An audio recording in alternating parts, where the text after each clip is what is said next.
अनि के हुँदैछ यहाँ अमला टिपाई अनि कति धेरै हो अनि खै यसो त्यो झोप हेरौँ त पर्मिसा यो के हो नानी यो अमला तिमी कसको आइछौ त ओहो ए बाबु भिनाजीको काखमा गएर अमला टिपिछौ यो कहाँ थियो भिनाजी यस्तो अमला यो हो र लौ हजुरलाई धेरै धेरै धन्यवाद छ अमला यहाँ यति राम्रो घर छ यहाँ हाम्रा भिनाजुको हामी बाटा ठ्याक्क आउने प्लानले आएको होइन आउँदा आउँदै यहाँ पनि सौभाग्य मिल्यो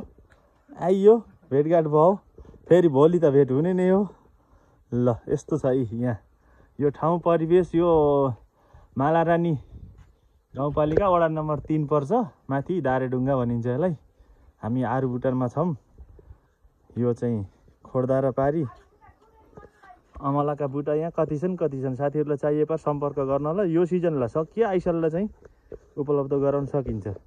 यो पुरा अमला बगैँचा हो यो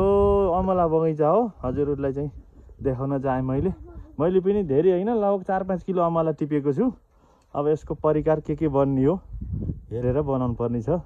फेरि अर्को भिडियोमा भेटौँला है त साथीहरू ल हस्।